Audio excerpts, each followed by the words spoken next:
성도 여러분 반갑습니다. 날씨가 많이 좋아졌지요. 이제 봄이 다가오고 있습니다. 우리의 신앙도 우리의 삶에도 봄과 같은 새로운 생명이 솟아오르는 기쁨 그리고 감격, 하나님의 은혜 가운데서 누리는 평안함과 행복을 평화를 누리는 여러분 모두가 될 수 있기를 간절히 바랍니다. 오늘 우리가 함께 은혜를 나눌 본문 말씀은 신약성경 로마서 10장 9절부터 15절까지에 있는 말씀입니다. 로마서 10장 9절부터 15절까지에 있는 말씀 봉독합니다. 내가 만일 내 입으로 예수를 주로 시인하며 또 하나님께서 그를 죽은 자 가운데서 살리신 것을 내 마음에 믿으면 구원을 받으리라. 사람이 마음으로 믿어 의에 이르고 입으로 시인하여 구원에 이르느니라. 성경에 이르되 누구든지 그를 믿는 자는 부끄러움을 당하지 아니하리라 하니 유대인이나 헬라인이나 차별이 없음이라. 한 분이신 주께서 모든 사람의 주가 되사 그를 부르는 모든 사람에게 부요하시도다. 누구든지 주의 이름을 부르는 자는 구원을 받으리라. 그런즉 그들이 믿지 아니하는 이를 어찌 부르리요? 듣지도 못한 이를 어찌 믿으리요? 전파하는 자가 없이 어찌 들으리요? 보내심을 받지 아니하였으면 어찌 전파하리요? 기록된 바 아름답도다. 좋은 소식을 전하는 자들의 발이여함과 같으니라. 아멘. 여러분은 스스로 생각하시기에 신앙생활을 바르게 잘 하고 있다고 생각하십니까? 좀 갑자기 드리는 질문이어서 이상하게 들려질지 모르겠습니다만은 신앙생활을 잘 하느냐 제대로 못하느냐 어떻게 구별할 수 있을까요? 우리가 보통 생각하기에 주일 예배 빠지지 않고 모든 예배에 수요일도 그렇고 열심히 참석하고 기도 많이 하고 또 봉사하고 헌신하고 헌금도 하고 11조하고 이런 식으로 교회에서 하는 모든 일들 열심히 하면 신앙생활을 잘하는 것이다 라고 보통 우리는 생각을 합니다. 또 많은 분들이 그렇게 열심히 신앙생활을 하면 하나님이 나를 인정해 주실 것이다. 그래서 복을 주신다. 이렇게 보통 기대를 하고 있습니다. 복받을 일을 많이 해야 하나님이 나에게 복을 주신다고 생각을 하지요. 반대로 생각하면 어떻습니까? 복받을 일을 하지 않으면 하나님이 복을 주시지 않는다. 하나님이 기뻐하실 만한 신앙생활을 제대로 하지 않으면 하나님이 주시는 은혜, 구원도 받지 못하는 것 아닌가, 이런 두려움 속에 빠질 때도 있습니다. 우리가 흔히 하는 말로 지성이면 감천이다 라는 말이 있죠. 내가 열심히 노력하면 하늘이 감동을 해서 내가 원하는 것, 내가 하고자 하는 것, 소원을 들어준다. 이런 생각이 바로 지성이면 감천이다 라는 말로 표현되는데, 이러한 생각이 우리의 신앙생활에도 많은 영향을 미치고 있는 것이 사실입니다. 내가 열심히 노력을 해서 무엇인가 신앙생활을 열심히 해서 하나님이 나를 용서해 주시는 것이고, 내가 무언가 하나님이 원하시는 일을 열심히 감당을 해야 하나님이 나를 구원해 주신다. 이런 생각을 가지고 신앙생활을 하는 참 짐이 무겁지요. 그렇게 되면 마음의 짐이 내가 무엇인가를 해야 하나님에게 인정을 받을 수 있다. 하나님의 자녀가 될 수 있다. 라고 생각한다면 얼마나 그 짐이 무겁겠습니까? 그런데 이런 생각들은 우리가 좀 조심해야 되는 생각입니다. 왜냐하면 우리가 구원을 받는 것, 하나님의 자녀로 인정함을 받고 오늘 하나님을 아버지라고 부르며 예수님을 구주로 고백하는 이 구원이 우리가 영원한 하나님의 나라를 바라보며 오늘을 살고 있는데, 우리가 영원한 하나님의 나라, 천국에 들어갈 수 있는 것이 내가 무엇인가를 해서, 열매를 맺어서 뭔가 일을 해서 노력을 해야만 하나님의 나라에 들어갈 수 있다라고 생각한다면 오늘 본문의 말씀을 우리가 다시 한번 읽어봐야 됩니다. 우리가 구원을 받는 것은 내가 무엇을 해서 받는 것이 아닙니다.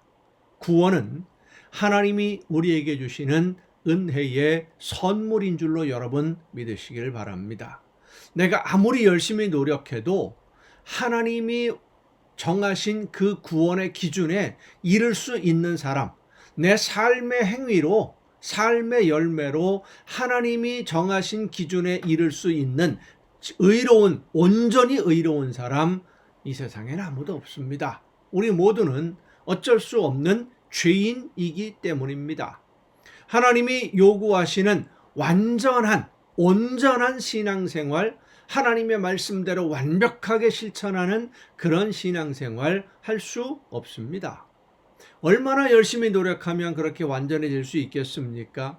또 그렇게 완전해진다면 하나님이 우리를 의롭다라고 보시고 구원해 주실까요? 이미 내가 알지 못하는 사이에 지은 죄들은 어떻게 하고, 마음속으로부터 나도 모르는 사이에 솟아오르는 불평, 원망, 이런 것들은 어떻게 해결할 수 있습니까? 그것이 모두가 다 하나님 앞에 죄인데, 불순종인데, 우리는 스스로 구원할 능력이 없는 존재들입니다. 그래서 우리의 신앙생활은 하나님이 나를 아무 조건 없이 자녀로 삼아주시고 구원해 주신 것에 대한 감사하는 신앙생활이 되어야만 하는 겁니다. 내가 열심히 노력하면 하나님이 나에게 무엇인가를 더 해주시겠지 하고 기대를 갖지 말고, 이미 내가 하나님으로부터 받은 그 구원이라고 하는 은혜의 선물, 은혜로 주시는 그 선물이 너무나 크고, 나를 대신해서 목숨 버리신 예수님의 그 놀라우신 사랑, 그 사랑을 내가 지금 받고 있다고 하는 것, 그래서 하나님의 뜻을 깨닫고 영원한 하나님의 나라를 바라보며 오늘을 살 수 있다고 하는 것이 너무나 감사해서, 그 은혜가 우리가 이 세상에서 정말 온 인생을 다해서 다 한다고 하더라도 갚을 수 없는 은혜입니다. 그래서 이미 받은 은혜에 감사하는 생활, 오늘의 생활, 그것이 바로 신앙생활인 거예요. 하나님이 기뻐하시는 대로 열심히 살고, 하나님이 나에게 원하시는 일들 열심히 감당하고, 나를 통해서 이루기를 원하시는 하나님의 계획들이 온전히 이루어질 수 있도록 부족하지만, 연약하지만 있는 힘을 다해서 감사함으로 오늘을 사는 것, 그것이 바로 신앙생활입니다. 오늘 말씀 서두에 여러분에게 질문을 했었는데, 신앙생활 바르게 잘하고 있느냐? 신앙생활을 잘한다 라고 하는 것은요, 감사함으로 하나님을 믿고 감사함으로 오늘을 살아내고 있고, 감사함으로 하나님이 맡겨주신 사명을 감당하고 있다 하는 말과 같은 말입니다. 신앙생활을 잘한다, 감사하면서 산다, 모든 일에. 그래서 성경은 우리에게 말씀합니다. 범사에 감사하라. 모든 일을 감사함으로 하나님이 나에게 주신 은혜를 기억하고 감사할 때에 우리는 하나님이 기뻐하시는 더 많은 열매를 맺는 아름다운 하나님의 자녀로 오늘을 살 수 있게 될 줄로 믿습니다. 기도하시겠습니다. 크신 사랑으로 연약한 저희들의 삶을 은혜 가운데 돌보시며 지키시고 인도해 주시는 아버지 하나님, 하나님이 기뻐하시는 놀라운 은혜의 선물로 연약한 저희들, 영원히 멸망받을 저희들을 죽음에서 생명으로 옮겨주셨고, 영원한 하나님의 나라를 바라보며 오늘을 살 수 있도록 은혜로 저희들의 걸음을 오늘도 지켜주심을 진심으로 감사드립니다. 간절히 바라옵고 원하옵는 것은 하나님의 나라를 바라보며 오늘을 살 수 있도록 은혜를 베풀어 주신 그 크신 은혜에 진심으로 감사하며 나를 통해 이루기를 원하시는 하나님의 뜻이 이루어질 수 있도록 나를 통해서 계획하신 모든 일들이 이루어지는 것을 감사함으로 감당해내는 우리 모두가 되게 하여 주시옵소서. 이 모든 말씀을 예수님의 이름으로 기도하옵나이다. 아멘. 오늘 우리가 함께 통독할 하나님의 말씀 마가복음 12장부터 함께 통독을 하시겠습니다. 예수님을 재판했던 산헤드린 공의회가 나오는 그런 내용들입니다. 이 산헤드린 공의회는 유대인들의 최고 권력기관입니다. 정치적인 권력을 장악한 사두개인들, 그리고 종교적인 지도자들인 제사장들, 그리고 유대인들에게 율법을 지키며 해석을 함으로써 율법을 가르침으로써 권위를 인정받고 있었던 바리새인들, 이런 사회 지도층, 종교 지도층 인사들로 구성된 공의회가 산헤드린 공의회입니다. 이 공의회는 자신들의 권위에 정면으로 반박하는 나사렛 출신의 젊은 지도자와 공존이 불가능하다라고 하는 결론을 내립니다. 함께 하기가 어려웠죠. 예수님은 그들을 향해서 회개하라고 외치셨으니까. 그래서 정치적인 타협도 시도해보고 압력도 가해보고 위협도 해보고 협박도 해보고 여론 조작을 통해서 분위기를 바꿔보려고 했습니다마는 예수님은 그들과 타협할 생각이 전혀 없으셨죠. 왜냐하면 예수님은 이 세상에 오신 목적이 세상 모든 사람들을 대신하는 대속의 제물이 되시려고 오셨기 때문에 그들과 협상하려고 하지 않았고, 오히려 그들의 숨겨진 어두운 모습들, 추악한 모습들을 대중들에게 드러나게 함으로써, 공개함으로써 오히려 이 산헤드린 공의회 최고 권력기관, 최고 존경을 받는 권력이 있고 권위를 주장하는 사람들의 적개심을 불러일으키는 것이 바로 예수님이 하신 일이었다라고 볼 수 있습니다. 그리고 제자들에게 그렇게 이런 권력자들과 결국은 부딪혀야 되고 그들과 타협하는 것이 아니라 하나님이 원하시는 대로 온전히 순종하기 위해서라면 환난도 당해야 되고 어려움도 당할 수밖에 없다라고 하는 것을 말씀해 주시는 그런 내용들입니다. 자, 마가복음 12장부터 함께 통독하시겠습니다. 예수께서 비유로 그들에게 말씀하시되 한 사람이 포도원을 만들어 산 울타리로 두르고 즙자하는 틀을 만들고 망대를 지어서 농부들에게 세로 주고 타국에 갔더니 때가 이름에 농부들에게 포도원 소출 얼마를 받으려고 한 종을 보내니 그들이 종을 잡아 심히 때리고 거저 보내었거늘 다시 다른 종을 보내니 그의 머리에 상처를 내고 능욕하였거늘 또 다른 종을 보내니 그들이 그를 죽이고 또 그 외 많은 종들도 더러는 때리고 더러는 죽인지라.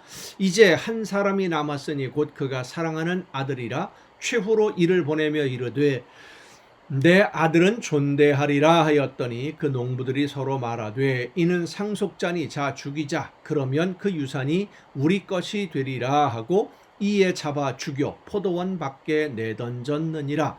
포도원 주인이 어떻게 하겠느냐. 와서 그 농부들을 진멸하고 포도원을 다른 사람들에게 주리라. 너희가 성경에 건축자들이 버린 돌이 모퉁이의 머릿돌이 되었나니 이것은 주로 말미암아 된 것이요 우리 눈에 놀랍도다 함을 읽어보지도 못하였느냐 하시니라. 그들이 예수의 이 비유가 자기들을 가리켜 말씀하심인 줄 알고 잡고자 하되 무리를 두려워하여 예수를 두고 가니라. 어떤 사람들이겠습니까?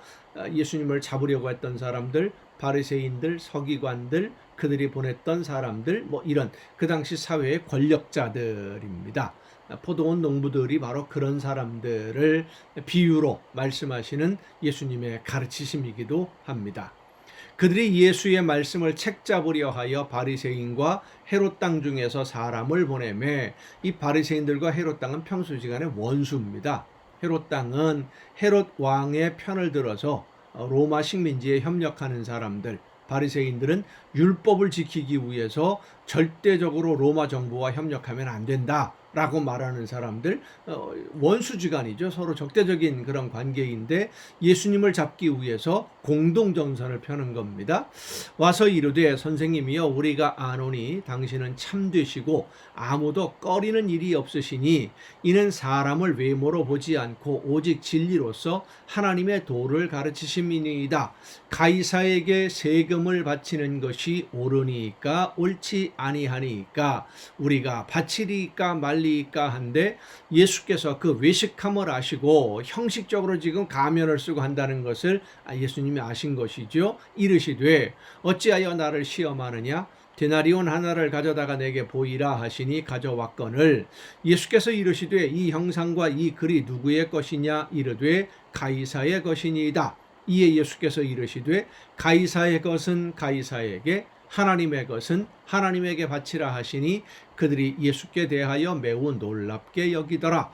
부활이 없다 하는 사두개인들이 예수께 와서 물어 이르되 선생님이여 모세가 우리에게 써주기를 어떤 사람의 형이 자식이 없이 아내를 두고 죽으면 그 동생이 그 아내를 취하여 형을 위하여 상속자를 세울지니라 하였나이다. 칠형제가 있었는데 마지가 아내를 취하였다가 상속자가 없이 죽고 둘째도 그 여자를 취하였다가 상속자가 없이 죽고 셋째도 그렇게 하여 일곱이 다 상속자가 없었고 최후의 여자도 죽었나이다.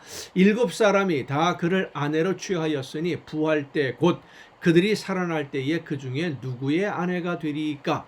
예수께서 이르시되 너희가 성경도 하나님의 능력도 알지 못함으로 오해함이 아니냐. 사람이 죽은 자 가운데서 살아날 때에는 장가도 아니가고 시집도 아니가고 하늘에 있는 천사들과 같으니라. 죽은 자가 살아난다는 것을 말할진대 너희가 모세의 책 중 가시나무 떨기에 관한 글에 하나님께서 모세에게 이르시되 나는 아브라함의 하나님이요 이삭의 하나님이요 야곱의 하나님이로라 하신 말씀을 읽어보지 못했느냐. 하나님은 죽은 자의 하나님이 아니요 산 자의 하나님이시라 너희가 크게 오해하였도다 하시니라. 서기관 중 한 사람이 그들이 변론하는 것을 듣고 예수께서 잘 대답하신 줄을 알고 나와 묻되 모든 계명 중에 첫째가 무엇이니까?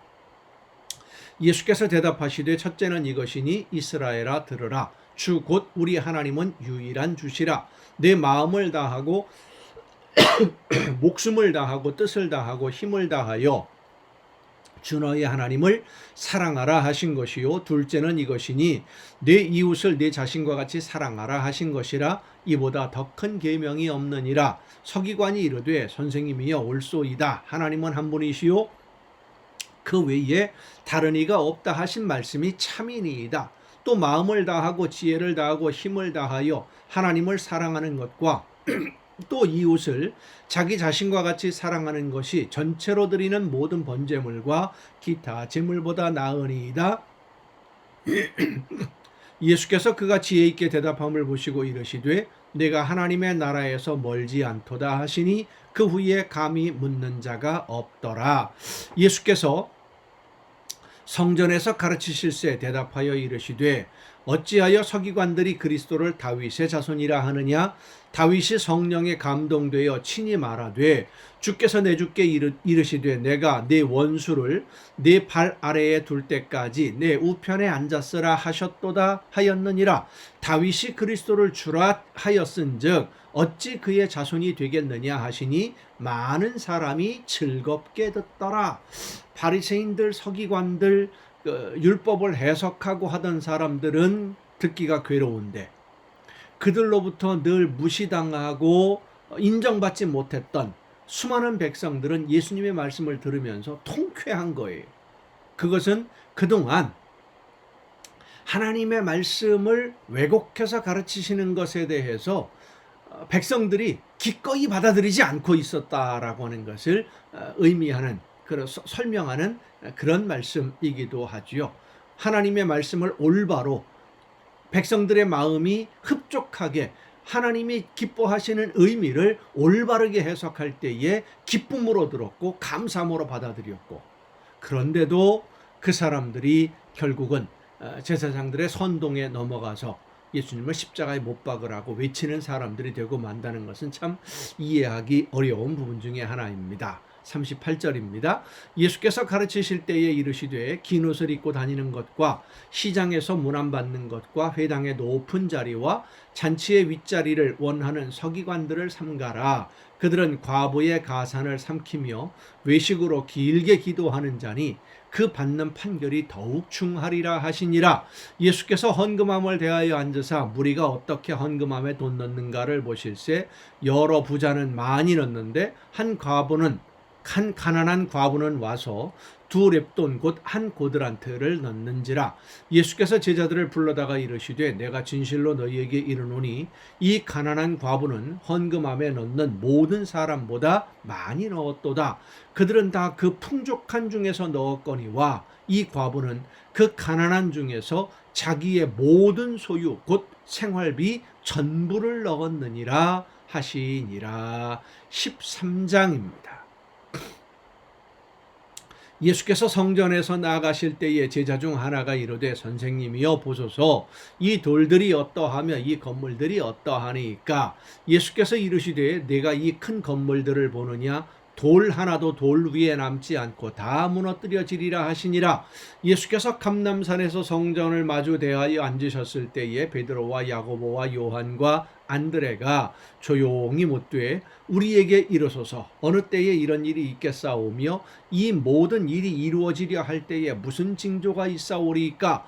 예수께서 이르시되 너희가 사람의 미혹을 받지 않도록 주의하라. 많은 사람이 내 이름으로 와서 이르되 내가 그라하여 많은 사람을 미혹하리라. 난리와 난리의 소문을 들을 때에 두려워하지 말라. 이런 일이 있어야 하되 아직 끝은 아니니라. 민족이 민족을 나라가 나라를 대적하여 일어나겠고 곳곳에 지진이 있으며 기근이 있으리니 이는 재난의 시작이니라. 너희는 스스로 조심하라. 사람들이 너희를 공회에 넘겨주겠고 너희를 회당에서 매질하겠으며 나로 말미암아 너희가 권력자들과 임금들 앞에 서리니 이는 그들에게 증거가 되려 함이라. 또 복음이 먼저 만국에 전파되어야 할 것이니라. 사람들이 너희를 끌어다가 넘겨줄 때에 무슨 말을 할까 미리 염려하지 말고 무엇이든지 그때에 너희에게 주시는 그 말을 하라. 말하는 이는 너희가 아니요 성령이시니라. 형제가 형제를 아버지가 자식을 죽는 데에 내주며 자식들이 부모를 대적하여 죽게 하리라. 또 너희가 내 이름으로 말미암아 모든 사람에게 미움을 받을 것이나 끝까지 견디는 자는 구원을 받으리라.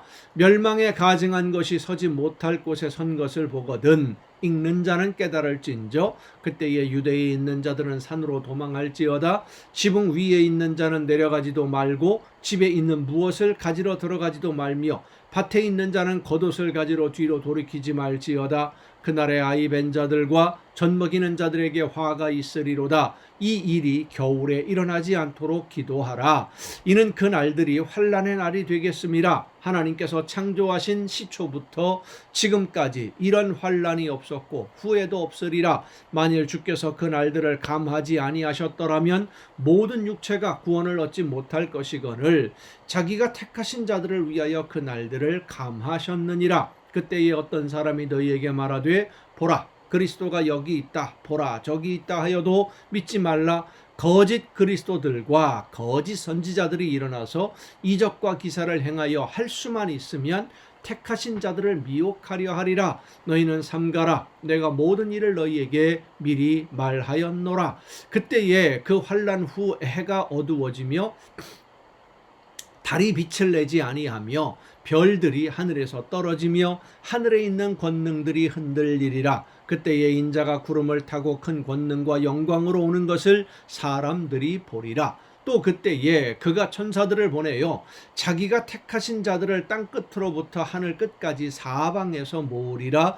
무화과 나무의 비유를 배우라. 그 가지가 연하여지고 잎사귀를 내면 여름이 가까운 줄 아나니 이와 같이 너희가 이런 일이 일어나는 것을 보거든 인자가 가까이 곧 문 앞에 이른 줄 알라. 내가 진실로 너희에게 말하노니 이 세대가 지나가기 전에 이 일이 다 일어나리라. 천지는 없어지겠으나 내 말은 없어지지 아니하리라. 그러나 그날과 그때는 아무도 모르나니 하늘에 있는 천사들도 아들도 모르고 아버지만 아시느니라. 주의하라, 깨어 있으라. 그때가 언제인지 알지 못함이라. 가령 사람이 집을 떠나 타국으로 갈 때에 그 종들에게 권한을 주어 각각 사물을 맡기며 문지기에게 깨어 있으라 명함과 같으니, 그러므로 깨어 있으라. 집주인이 언제 올는지, 혹 저물 때 일는지, 밤중 일는지, 닭 울 때 일는지, 새벽 일는지 너희가 알지 못함이라. 그가 호련히 와서 너희가 자는 것을 보지 않도록 하라. 깨어 있으라. 내가 너희에게 하는 이 말은 모든 사람에게 하는 말이니라 하시니라. 아멘. 여러분, 오늘도 수고 많으셨습니다. 오늘은 사순절이 시작되는 회개의 수요일입니다. 사순절은 예수님이 고난받으시고 십자가에 못 박혀 죽으시는 그 고난을 기억하는 부활절 전 7주간입니다. 주일을 뺀 7주간이기 때문에 사순절을 계산하다 보면 이 제예수요일이라고 하는 이 날짜가 들어가게 됩니다. 예수님의 고난을 깊이 묵상하면서 나를 대신해서 목숨 버리신 예수님의 뒤를 이어서 오늘 내가 어떤 사명을 감당할 것인지 나에게 말씀해 주시는 하나님의 음성을 듣고 성령의 인도하심을 따라 순종할 수 있도록 다시 한번 우리의 삶을 다짐하는 귀한 사순절, 이 은혜의 절기가 되기를 바랍니다. 내일 정한 이 시간 8시에 여러분 모두 다시 뵙겠습니다. 내일 뵙겠습니다.